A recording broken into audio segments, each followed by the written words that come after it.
నమస్తే రమగారు. నమస్తే జయ. రమగారు, పిల్లలకి పెట్టే ఆహారం మనం చాలా సార్లు మాట్లాడుకుంటూనే ఉంటాం. ప్రతి 10 రోజులకు ఒకసారి మాట్లాడుకుంటామేమో ఈ విషయం మీద. అవును. పర్సనల్‌గా కానివ్వండి, మనం ఇట్లా వీడియోల రూపంలో గాని. ఎందుకంటే పిల్లల ఆహారం చాలా ప్రభావం చూపిస్తుందండి. వాళ్ళ ఎదుగుదలలో కావచ్చు, వాళ్ళ ఇమ్యూనిటీలో కావచ్చు, ప్రతి దాని మీద కూడా. వాళ్ళు పెరిగి పెద్దయిన తర్వాత చిన్నప్పుడు మనం పెట్టే ఆహారంతోనే వాళ్ళ స్ట్రెంగ్త్ అనేది ఆధారపడి ఉంటుంది. దానికి తోడు మనకి ఏదొచ్చినా ఏమనిపించదు రమ్మగారు. పిల్లలకి ఏమైనా వస్తే విలవిల్లాడిపోతాం. ఇంటిల్లపాతి కంగారు పడిపోతాం కదా! అవును. కాబట్టి ప్రత్యేకమైన కేర్ తీసుకోవాలి. ఎలాంటి ఫుడ్ పెట్టాలి? ప్రెజెంట్ ఉన్న హ్యాబిట్స్ మనం ప్రత్యేకించి చెప్పుకోక్కర్లేదు కదా! అవును. పిల్లలందరూ వాటికి అలవాటు పడిపోయారండి. దాని నుంచి ఎలా పక్కకి జరపాలి మనం? ఇప్పుడు పిల్లలు అనగానే పసిబిడ్డల కంటే కొంచెం ఎదుగుదల ఎదుగుదల పిల్లలే. నేననేది పసిబిడ్డలకి పాలు పోస్తాం. వాళ్ళకి ఇంకా తెలీదు కదా! మనం ఏం పెడితే తీసుకుంటారు. కాస్త 2 ఏళ్ళు వచ్చేసరికల్లా మనం బిస్కెట్లు పెడతాము, చాక్లెట్లు పెడతాము, చిప్స్ గిప్స్ తినేస్తారు. పెద్దవాళ్ళు ఏవి తింటుంటే దాని మీదకి ఎగబడుతూ ఉంటారు. ఇవన్నీ పెట్టేస్తాము. బయట ఫుడ్స్ అలవాటు చేసేస్తాము. ఎక్కడ మనం తిరుగుతాం కదా ప్రతి చోటకి, వండి పట్టుకెళ్ళటం కుదరదు. ఫ్రెష్ ఫుడ్స్ ఇవ్వము, ఇవ్వలేము. ఈ దాంతో ఏమవుతుందంటే మనం ఏది తింటుంటే అది వాళ్ళకి పెట్టాల్సి వస్తుంది. క్రమంగా బిర్యానీలకి వీటికి అలవాటు పడతారు పిల్లలు. ఒకసారి ఆసక్తి చూపిస్తారు వాటి మీద. 2 ఏళ్లలోపు పిల్లలు కూడా వాళ్ళకి ఏదైనా టేస్ట్ నచ్చింది అనుకోండి, దాని మీదకి ఎగబడతారు. అదే కావాలంటారు. భూషణ్ వాళ్ళ బుడ్డోడు ఉన్నాడు కదండి, డ్రాగన్ ఫ్రూట్ తింటున్నాడు రమ్ గారు. వాడికి నచ్చింది. ఇంకా అసలు అన్నం కానీ ఏం తినట్లేదు వాడు. వాడికి ఎంత 17 months అనుకుంటాను, 16 months వాడికి ఫ్రూట్ కట్ చేసి ముక్కలు చేసి నోట్లో పెడితే పుట్టుకు తినేస్తున్నాడు. ఇంకా ఫుడ్డే తినట్లే. నేను ఫస్ట్ టైం చూసాను అలా డ్రాగన్ ఫ్రూట్ తినేవాడిని. డ్రాగన్ ఫ్రూట్ రుచిగా ఉంది, వాడికి నచ్చింది. అట్లా అంతే. వాళ్ళకి కూడా టేస్ట్ బడ్స్ అనేవి పనిచేస్తాయి. ఇప్పుడు చంటెప్పుడు అంటే మనం ఏం చేస్తాము, ఏదో హోల్సమ్ ఫుడ్ అని రకరకాలు. ఇప్పుడైతే మరీ పిచ్చెక్కిపోతున్నారు జయ. 7-8 నెలల పిల్లలకి ఏమిటో అవేసి ఇవేసి వెల్లుల్లిపాయలేసి ఖర్జూరాలు పెట్టేసి బాదం పప్పులు ఖర్జూరాలు లేనిదే ఫుడ్ లేదని హోల్సమ్ ఫుడ్. ఆ ఏజ్లో అయితే నిజంగా అంత పిచ్చి అవ్వక్కర్లేదమ్మా. దయచేసి సంప్రదాయ భోజనమే పెట్టండి చంటి పిల్లలకి. మీ ఇళ్లల్లో మీ ఊళ్ళల్లో జనరల్గా సాధారణమైన వాళ్ళు ఏం పెడతారో వేళకి ఆ సమయానికి హోల్సమ్ ఫుడ్ ఉంది. వాళ్ళ కూరలు తినిపించేసేయాలి, అవేవో అలా పెట్టుకోవద్దు. సాధారణంగా అన్నము అలాంటివే పెట్టండి. వాళ్ళ రుచులు పెరుగుతుంటే మామూలు మనం వండుకునే రకం కూరలే కానీ అవేవో పదార్థాలు వేయటం వల్ల అదేదో బ్రెయిన్ ఇంప్రూవ్ అవుతుందని అనుకోకండి. మీరు ఏ బాదం పప్పులు తినకుండానే మీ బ్రెయిన్ బాగానే ఇంప్రూవ్ అయింది. బాదం పప్పులు తినలా మనం చిన్నప్పుడు. ఈ చంటి పిల్లలకి ఇవి పెడతారా, మొదట భలే తినేస్తారు జయ. 4-5 రోజుల పాటు తింటారు, తర్వాత తినడం మానేస్తారు. తర్వాత ఇండైజేషన్ అంటూ వన్స్ స్టార్ట్ అయ్యిందంటే వాళ్ళకి ఏ ఫుడ్స్ అరక్కుండా పోతాయి. పిల్లల కఫంతో ఫ్లమ్ నిండిపోయిన గుండెలతోటి ఆహారం తినకుండా మందకొడిగా ఏడుస్తూ క్రాంకీగా నసగా ఉంటారు. వాళ్ళని అంత హింసకు గురి చేయదు. తేలికపాటి ఆహారము ఎక్కువ ఇవ్వండి. రకరకాలు తేలికపాటివే అన్ని పళ్ళు గిళ్ళు ఇవి ఇవ్వండి. తేలిగ్గా తక్కువ. ఇన్ని ముక్కలు పెట్టేసేయాలని అనుకోకూడదు. 3 పూట్ల అన్నం పెట్టినా 3 పూట్ల ఉగ్గు పెట్టినా చాలు. పొద్దున ఉగ్గు పెడతాం, సాయంత్రం అంటారు. మరి నీకు మళ్ళీ వాడికి అన్ని టేస్ట్లు కావాలా? ఆ వేళకంత కడుపు నిండాలి బిడ్డకి. అంతే కదా. అమ్మో చాలా గోలమ్మా, 8వ నెలలో ఉగ్గు పెట్టామండి, 9వ నెల వచ్చింది, ఇప్పుడు ఏం పెట్టాలి? ఉగ్గే పెట్టు అంటే లాస్ట్ మంత్ పెట్టాం కదా అంటారు. వాడది తినకపోతే నువ్వు ఇంకొకటి ఆలోచించాలి. అప్పుడు ఇంకేదో రాగి మాల్ట్ పెట్టాలి, అప్పుడు అన్నం పెట్టాలి. అన్నంలో కాస్త పప్పు, కొంచెం చారు, ట్రెడిషనల్ ఫుడ్, సంప్రదాయ ఆహారం అలవాటు చేయాలి. మీరు 2 ఏళ్ల నుంచి బయట ఫుడ్స్ అలవాటు చేస్తారు అందరూ, అందులో అనుమానం ఏం లేదు. ఇడ్లీలు, చపాతీలు, దోశలు, ఉప్మాలు, పూరీలు అన్నీ పెడతారు. ఈ మధ్య ఎవరో 9 నెలల పిల్లాడికి సేమియా తోటి ఏమిటో స్వీట్ లాగా చేసి పెడుతున్నారు. ఏముంటుందో ఆ సేమియాలో తెలియదు. ఏ ఫుడ్ వాల్యూ ఉండదు. ఎందుకో వాడికి సేమియా, ఆ పిల్లవాడికి నాకు అర్థం కాల. మైదాలు ఉంటాయి ఎక్కువగా. ఇదో గోల. సరే, ఇక వాటిని డిస్కస్ చేయొద్దు మనం వాటిని గురించి. అసలు బేబీ ఫుడ్స్ అనేటి యూట్యూబ్లో కనబడే వాళ్ళు వాటిని చూస్తే మాత్రం ఇంపాసిబుల్గా ఉన్నాయి అవన్నీ. అవునండి. సంప్రదాయ ఆహారాన్ని ఫాలో అవ్వండి చిన్న పిల్లలకి. నా సిన్సియర్ అడ్వైజ్ అయితే అదేనమ్మా. రైట్. మీరు 2-3 ఏళ్ళు వచ్చాక పిల్లలు బయట ఫుడ్స్కి అలవాటు పడతారు. ఈజీగా తినడానికి వీలైనవి తీసుకుంటారు, కరకరలాడిచ్చేస్తారు. దాంట్లో చాక్లెట్లు, బిస్కెట్లు, చిప్స్, ఫ్రెంచ్ ఫ్రైస్, రకరకాలు ఈజీగా తినగలిగేవి కవర్లలో దొరికే ఫుడ్స్ మ్యాక్సిమం అందరి పిల్లలు తింటున్నారమ్మా ఇప్పుడు. అవును. మీరు అక్కడ కట్ చేయండి, అవి పెట్టద్దు. వాటితోటే మనకి పెద్ద అయ్యే కొందికి సమస్యలు వస్తాయి. వాటిలలో ఒక రకంగా అజనమోటో అని కొంతమంది ఆ మధ్యంతా అనేవారు, అజనమోటో వల్ల ఎత్తి మళ్ళీ మళ్ళీ తినాలనిపిస్తుందని. అవునో కాదో ఇంకా బాగా తెలియదు. కొంతమంది అవునంటారు, కొంతమంది కాదంటారు. ఏదైనా కానీ ఓ 10 రూపాయలు పెడితే అన్ని చిప్స్ ఉన్న ఇంత గాలి ఉన్న కవర్ వస్తుంది. ఆ పర్టికులర్ కవర్లో ఈ ఫుడ్ మీ పిల్లవాడు తింటున్నది ఎన్ని రోజులుగా నిలవ ఉంటుందో ఆలోచించండి. మీరు ఒక అరటిపండు 3 రోజులు కనుక మీ ఇంట్లో నిలవ ఉంటే 4వ రోజు మీ అబ్బాయికి పెడతారా? అది నల్లగా అవుతుంది, దాని మీద నుసుమలు వాళ్తున్నాయి, నల్లబడిపోయింది, మధ్యలో కొన్ని చోట్ల డాగులు పడ్డాయి, పెట్టరు. పెట్టం కదా. యాపిల్ పెట్టరు డాగులు పడితే. కమలా పండు పాడైతే పెట్టం. 4 రోజులే రబ్బగారు. యాపిల్ కోసిన గంటకే నల్లగా అయిపోతుంది. మీరు అన్నం నిన్న వండింది ఇవాళ పెడతారా? మరి ఈ కవర్లలో ఎన్ని రోజుల నుంచో నిలవ ఉన్న ఫుడ్ని ఎలా పెడుతున్నారు? ఎస్, అక్కడ మనకి బెస్ట్ బిఫోర్ అని ఒకటి కనిపిస్తుందండి మన కర్మకి. అది చూసేసి ఓకే డేట్ ఉంది కదా అని అనుకుంటాం మనం. కానీ ఇవి తినడం వల్ల పిల్లల్లో ఏమవుతుందంటే వాటి మీదే రుచి పెరుగుతుంది, అవే కావాలని కోరుకుంటారు. నిరంతరము వాటితోటే అన్నం పెట్టే వాళ్ళు కూడా కనపడతారమ్మా. అది ఉండాలి పక్కన చిప్స్ ఉండాలి. చిప్స్ రసమన్నంలోకి చిప్స్ ఉండాలి, అదేదో పులుసన్నంలోకి చిప్స్ ఉండాలి, పెరుగన్నంలో నంచుకోవడానికి కావాలి. అలాంటివి ఏవైనా నంజు అలవాటైతే పిల్లలకి చక్కగా ఈజీగా పెట్టుకునే ఒడియాలు బోల్డ్ ఉన్నాయమ్మా. అమ్మమ్మలు నాయనమ్మలు ఏం చేస్తారమ్మా ఇలాంటప్పుడు? కాకపోతే నాకు అర్థం కాదు. మన ఎవరిని అడిగితే ఆవిడ అవన్నీ మేమేం చేస్తాం, ఎవరి పిల్లల్ని వాళ్ళు పెంచుకోవాలన్నారు. మీరు మాత్రం మీ అమ్మల దగ్గర నుంచి అప్పడాలు వడియాలు పచ్చళ్ళు అన్నీ తెచ్చుకోవాలా? మేము తెచ్చుకున్నాం, మా పిల్లలకి కూడా మేము చేసి వద్దా జయ? చెప్పు నువ్వు. నిజమే కదా రవ్వ గారు, మనం తెచ్చుకున్నాం కదా. మన కాలంలో ఈ డబ్బాలు ఏవేమ్మా? అస్సలు లేవు.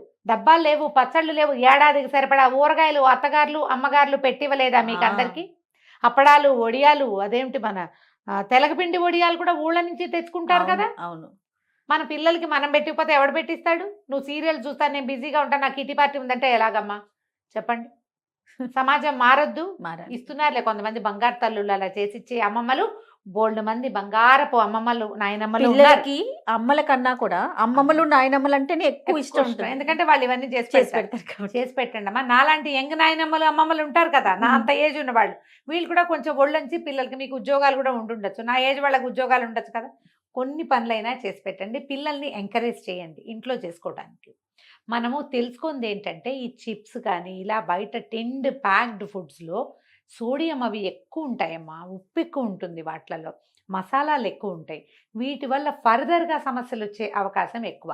ఎప్పుడైనా వన్స్ ఇన్ ఏ వైల్ ఇన్ని తింటే ఏమైపోదమ్మా, అది హ్యాబిట్ అయితే కష్టం. అవును, ప్రతిరోజు బయట ఫుడ్ తింటే కష్టం. ఇప్పుడు బయట తింటే మసాలా అలవాటు లేకపోతే ఏదైనా ప్రయాణాల్లో ఇబ్బంది. పాయింట్, మీరు సంవత్సరానికి 2, 3 ట్రిప్స్ వెళ్తామని సంవత్సరం అంతా అది అలవాటు చేయాలంటే ఎలా కుదురుతుంది? పిల్లలకి ఖచ్చితంగా ఫ్రెష్ ఫుడ్ అంటే పళ్ళు, ఫ్రూట్స్ అలవాటు చేయండి. ఏ సీజన్లో వచ్చే ఫ్రూట్ని ఆ సీజన్లో, ఈ సీజన్లో తాటితేగలు వస్తాయమ్మా, అవి కూడా పెట్టండి, అది మంచిదే. పొట్ట క్లీన్ అవుతుంది. ఎక్కువ తినకూడదు, చాలా తినకూడదు, కానీ 1 ఎరా తినచ్చు. నేరేడు పళ్ళు తినాలి పిల్లలు, ఈత పళ్ళు తినాలి, రాగి పళ్ళు, రేగుపళ్ళు, రేక్కాయలు తినాలి. నీకు ఇష్టం కదా రాగిపళ్ళు అని చెప్తున్నావు నువ్వు. రేక్కాయలు తినాలి. సీజనల్ ఫ్రూట్స్, జామ పళ్ళు సీజన్ అంతా వస్తూనే ఉంటాయి, జామ పళ్ళు తినాలి, బొప్పాస్ పండు తినాలి, పుచ్చకాయలు తినాలి, ఫ్రూట్ జ్యూసులు, ముంజలు ఎండాకాలం ముంజలు తినాలి, పుచ్చకాయలు తినాలి ఎండాకాలం. దీంతో పాటు కీరా లాంటివి, ఉల్లిపాయ ముక్కలు తింటాం, టమాటాలు తింటాం, ఇవన్నీ అలవాటు చేయండి. మీరు ఏదైనా ఊరెళ్ళాము, ఏం దొరకట్లేదు పెద్దగా, ఎక్కడైనా 2 పళ్ళు దొరికితే ఓ బొప్పాస్ పండుకొని కార్లో పెట్టుకుంటే శుభ్రంగా చెక్కు తీసి ముక్కలుగా తరిగి పెట్టుకోవచ్చు కదా. యాపిల్స్ ఖరీదైన 100కి 4 వచ్చే యాపిల్ బదులు 100కి 2 వచ్చిన ఇంతంత పెద్ద పెద్ద పప్పాస్ పళ్ళు శుభ్రంగా కడుపు నింపుతాయి కదమ్మా, పొట్ట క్లీన్గా ఉంటుంది. ఇట్లా ఫ్రూట్స్ అలవాటు చేయండి పిల్లలకి. హోమ్ ఫుడ్ బాగా ప్రాక్టీస్ ఉంచండి. వారానికి ఒకసారి, 10 రోజులకు ఒకసారి, 20 రోజులకు ఒకసారి తప్ప రోజువారీ అవుట్ సైడ్ ఫుడ్కి ఒప్పుకోవద్దు. దీనివల్ల ఒబేసిటీ వస్తుంది అవుట్ సైడ్ ఫుడ్ తోటి. ఏ కరకరలు మరి ఇప్పుడు పెద్ద అయ్యాక ఎక్కడో చదువుకోవడానికి వెళ్తారు, అక్కడ రోజు అవుట్ సైడ్ ఫుడ్డే అవుతుందమ్మా. అప్పటికి ఇమ్యూనిటీ డెవలప్ అయి ఉంటుంది, లివర్ స్ట్రాంగ్గా ఉంటుంది, అప్పటికి డెవలప్ అయిపోతుంది కదా, సో మరి ప్రాబ్లం 20 ఏళ్ళు వస్తే అంత ఉండదమ్మా సమస్య. ఆ. చిన్న పిల్లలకి కష్టం కదా. అవును రమ్మగారు. ఉంటుంది అప్పుడు కూడా సమస్య, అప్పుడు ఉంటుంది, లేదని కాదు, సమస్య ఎప్పుడు ఉంటుంది. కనీసం 20 ఏళ్ళు వస్తే పిల్లాడు వాడి Immune జీవన system క్రియలు బాగా ఫాస్ట్ గా ఉంటాయి. జీవన క్రియలు ఫాస్ట్ గా ఉంటాయి, ఇమ్యూన్ సిస్టమ్ కొంచెం స్ట్రాంగ్ గా ఉంటుంది. అప్పుడు జబ్బు పడతారు పిల్లలు, జబ్బు పడకుండా ఏం ఉండరు. క్యూర్ కొంత సులువుగా ఉంటుంది పసిపిల్లల్లో కంటే, కోలుకుంటారు తొందరగా. అప్పుడు కూడా మనం బయట ఫుడ్ కాకుండా పిల్లలు వాళ్ళే వండుకుని తినేలాగా అలా అలవాటు చేయగలిగితే చాలా మంచిది. Packed food, tinned food, readymade food, outside food ఎంత అవాయిడ్ చేయగలిగితే అంత మంచిది, ఎంత మానేయగలిగితే అంత మంచిది. ఏవైనా మీరు ఇంట్లో చేసుకోండి, ఈజీగా సింపుల్గా చేసుకునేందుకు ఎన్ని రకాల కుకరీ షోలు ఉన్నాయమ్మా. మనం కూడా ఉన్నాం కదా, మనం కూడా ఉన్నాం. ఉన్న 300 వీడియోలు ఉన్నాయి మనవి, ఎస్. సింపుల్గా చేసుకునేవి ఉన్నాయి. నేను జనరల్గా ఈజీ బ్రేక్ఫాస్ట్ చాలాసార్లు మన వాళ్ళు అడిగేవాళ్ళు. ఇప్పుడు తక్కువ చేస్తున్నాం కదా, ఈజీ బ్రేక్ఫాస్ట్ చేయండి. ఈజీ బ్రేక్ఫాస్ట్ అంటే అన్ని పిండ్లు కలిపి అప్పటికప్పుడు ఇంత ఫ్లఫీగా ఉండే దోశలు ఆవిరి మీద పెడితే ఇంతెత్తున ఉబ్బేవి, అవి ఈజీ బ్రేక్ఫాస్ట్గా ఎంతమందో చూపిస్తున్నారమ్మా. దాంట్లో మీరు ప్రతిసారి గమనించండి, ఆ మాత్రం సోడా వేయందే అది ఉబ్బదు, రాదు, పొంగదు. ఎలా వస్తుంది? రాదు. మీరు రోజువారీ ఈజీ బ్రేక్ఫాస్ట్లు చేసి పెట్టచ్చా? రోజువారీ సోడా ఇవ్వచ్చా? అవును. ఎందుకు మనం ట్రెడిషనల్ ఫుడ్ని తీసుకోము? అసలు ఇప్పుడు మనం తింటున్న ఇడ్లీ దోశలే మన చిన్నప్పుడు లేవు. ఇడ్లీ కాకుండా, ఇడ్లీ రవ్వ కాకుండా బియ్యపు రవ్వ పోసి ఆవిరికుడుం లాంటిది ఎందుకు చెయ్యం మనం? ఎందుకు మనం సింపుల్గా చేసుకునే ఉప్మాలు, బియ్యపు రవ్వంతో చేసే 3-4 రకాల ఉప్మాలు ఎందుకు చెయ్యం? ఎంతసేపు కొత్తదనం ఎందుకు కోరుకుంటాం? నీ బుద్ధి కోరుకుంటుంది, నీ శరీరం కొత్తదనాన్ని కోరదు. అవును రమ్మగారు. ఆ కొత్తదాన్ని మీ శరీరం ఎక్స్టెండ్ చేసుకోదు, అది పట్టించుకోదు లోపల. దానికి ఒక సిస్టమ్ అలవాటు అయి ఉంటుంది, దానికి ఒక రకమైన శక్తి ఉంది. మెటబాలిక్ రేటుని బట్టే కదా మనం తినాలి. నీ మనసు ఎటుపోతే అటు దాన్నన్నిటిని పొట్టలో వేస్తే శరీరం బాబోయ్ అంటుంది, నా వల్ల కాదురా నాయన అని ఏదో ఒక జబ్బు తెచ్చుకొని కూర్చుంటుంది. ఏ తిండి తిననివ్వకుండా చేసేస్తుంది. ఆలోచించండి. పిల్లలకి ట్రెడిషనల్ సంప్రదాయ వంటలు, సంప్రదాయ భోజనము, ఏ ప్రాంతంలో ఏది సంప్రదాయమో, ఏది అలవాటో, ఏ సిస్టమ్ మనకి పాత రోజుల నుంచి ఉన్నదో, బ్యాక్ టు రూట్స్, అది ఉంచండి. మనం వరి పండే ప్రాంతాల్లో ఉంటే వరి తినడమే మనకి మంచిది. మీరు ఎవరు ఏం చెప్పినా సరేనమ్మా, ఏం చెప్పినా సరే. వరిలో ఏం లేదు, అదేమిటో మొక్కజొన్నలో ఉందని కూడా చెప్పారు డాక్టర్ గారు ఆ రోజున. మొక్కజొన్న రోజు దీన్ని వరిగించుకోగలవా? లేదు. గోధుమ అద్భుతం, దీనికంటే అది అద్భుతం. రోజు గోధుమ రొట్టెలు దీన్ని వేడి చేసి చచ్చిపోతాను జయ మనము. నదీ పరివాహక ప్రాంతాల్లో ఏవి పండుతాయో అవి మనకి మంచివి. దాన్ని వదిలేయద్దు. పోనీ పొద్దుస్తమానం తినలేవు, పిల్లలకి పెట్టలేవు, వదిలిపెట్టకుండా తినిపించండి. తగ్గిద్దాం పోనీ, తగ్గించండి పోనీ. ఇప్పుడంతా దీనివల్లే అవేమిటో వస్తున్నాయి అంటున్నారు మనకి. మరి ఈ బయట తినే వాటి వల్ల వస్తున్న సంగతి కూడా వింటూనే ఉన్నాగా. మరి పూర్తిగా ఒబేస్ అవుతామని, ఇంకేదో కార్బోహైడ్రేట్స్ ఎక్కువ ఉన్నాయని అందరూ అన్నాలు మానేస్తున్నారు. బయట గడ్డి తింటా మాత్రం మాంటల్లా. బాగా చెప్పారు. అన్నం బెటర్ కదా మా గడ్డి కంటే. మరి అంతే కదా, బెటర్ కదా. కనీసము ఆలోచించండి. పిల్లలకి బయట ఫుడ్స్ పెట్టపోకండి. అత్యవసరమైనప్పుడు ఒకనాడు ఆ మాత్రం చీటింగ్ చెయ్యొచ్చు. కానీ దాంతోపాటు ఏదైనా బయట తిన్న రోజున ఆయిల్ ఫుడ్స్ బయట తిన్నా, లేకపోతే జంక్ ఫుడ్ తిన్నా, ప్లెంటీ ఆఫ్ ఫ్రూట్స్ ఇవ్వండి పిల్లలకి. బాగా నీళ్లు తాగించండి. శరీరం దాన్ని విసర్జించేలాగా ట్రై చేయండి. ఫ్రూట్ ఆ రోజుకు ఆ రోజు పెడతానంటే తింటాడా? 10 ఏళ్ల వాడికి ఏడాది వయసు అప్పటి నుంచి అలవాటు చేయాలి కదా. అలవాటు ఉండాలి కదా. ఫైబర్ కూడా ఎక్కువ తీసుకోవాలి కదా. ఫైబర్ ఎక్కువ తీసుకోవాలి. అన్ని రకాల ఫైబరస్ కూరల్ని, పళ్ళని పిల్లలకి అలవాటు చేయండి. ప్రతిరోజు ఏదైనా ఒక కూర ఉడికించి ఇవ్వటం లాంటిది అలవాటు ఉంచుకోండి.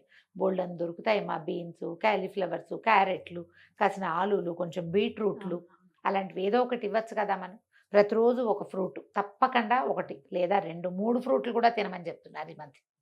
అన్ని దొరకద్దు, రేట్లు ఖరీదులు కూడాను చీప్గా ఉన్నవి చూడండి. సమీపాల్లో ఏది నేను అసలు మంచిది కాదంటాం గారు. 3, 4, 30 కన్నా ఒకటి చాలు. ఒక్కటి తీసుకుంటే మంచిది. ఒక్కటైనా ఇచ్చి పిల్లల తాలూకు ఈ హెల్త్. ఇప్పుడు ఏంటంటే మనకేమో అసలు లైఫ్ స్టైల్ డిసీజెస్ చాలా ఉన్నాయి. అవును కదా. పిల్లల్లో ఒబేసిటీ, పిల్లల్లో థైరాయిడ్, పిల్లల్లో డయాబెటీస్, ఎలాగమ్మా భావి భారత పౌరులు ముందుకెళ్ళేది? ఆరోగ్య భారతంగా ఉండద్దా మనం? ఖచ్చితంగా ఉండాలి. ఉండాలంటే చెత్తలు తగ్గించండి, ఎస్, మానేయండి అని చెప్తే చాలా కష్టం బహుశా. అది తగ్గించాలి. కష్టం. తగ్గించండి. దాంతోపాటు హెల్దీ తిండిని పెంచండి. కాస్త మీ ఐడియాలజీలో ఎంతసేపు ఏ హిందీ వాళ్ళు ఏ ఇంగ్లీష్ వాళ్ళు చేసి పెట్టిన ఫుడ్స్ని ఫాలో అయ్యి అదే హెల్దీ అని మాత్రం అనుకోవద్దు. మన ట్రెడిషన్ అది వాళ్ళకి హెల్దీ, వాళ్ళకి హెల్దీ. అవునో కాదో వాళ్ళు ఏడుస్తారు, మనకు వద్దు. మనకెందుకు? మన ఇళ్లల్లో, మన వాకిళ్లలో, మన రోడ్లలో, మన ఊళ్ళల్లో ఏం తింటామో, ఏం తిండి పెరిగామో మనం, అది ఇవ్వండి. దాంతోపాటు హెల్దీ అని డాక్టరు అని చెప్తున్నా క్లియర్గా, యూట్యూబర్లు కాదు, న్యూట్రిషనిస్టులు, డాక్టర్లు, ఈ పిల్లల పీడియాట్రిషియన్స్ ఏది హెల్దీ, ఈ ఫుడ్ ఇది తయారు చేసి పెట్టండి అని చెప్తే అది ఫాలో అవ్వండి. అప్పుడు పిల్లలు హెల్దీగా ఉంటారమ్మా. మన పిల్లల కోసమే కదమ్మా ఎండ్ ఆఫ్ ద డే ఇదంతా. ఎందుకు ఈ తాపత్రయం? ఇక్కడ ఇంకొక చిన్న మాట చెప్తాను అమ్మగారు. ఇప్పుడు డాక్టర్లు చెప్తారు, అది మనం పిల్లలకి పెట్టాలి. కానీ మా ఇంట్లో నా పిల్లకి పెట్టేది వేరు, మీ ఇంట్లో మీ పిల్లోడికి పెట్టేది అంతేగా, వేరు. మన ట్రెడిషన్ అని చెప్తుంటేనే కదా. డాక్టర్లు చెప్పింది కూడా అందరం విని ఫాలో అవ్వద్దు. మనకి మనం పర్సనల్ గా వెళ్ళి కలిసి మన పిల్లని చూపించి వాళ్ళు ఏం చెప్తారో అది పెట్టాలి. ఆయన మాట వినేసి కొన్ని డాక్టర్లు చెప్పేది వినేసి అందరం అదే ఫాలో అవ్వద్దు. అలా అవ్వకూడదు. మన ట్రెడిషనల్ ఫుడ్, మన ఇంట్లో ట్రెడిషన్. అందుకే మన ఊరు మన సందు అని కూడా చెప్పా. అవన్నీ ఫాలో అవుతూ మీరు ఈ పిల్లలు ఏదో రెక్కొంటలు లేదనో, ఆరోగ్యంగా లేరనో, ఇంకా చబ్బిగా ఏమిటోగా లేరనో మీకు అనిపిస్తే డాక్టర్ సలహా తీసుకోండి. ఖచ్చితంగా సరిపోతుంది. డాక్టర్ సలహా మస్ట్. యూట్యూబర్ల సలహా కాదు. ఎస్, అంతే. రైట్ రామ్ గారు, నమస్తే. నమస్తే.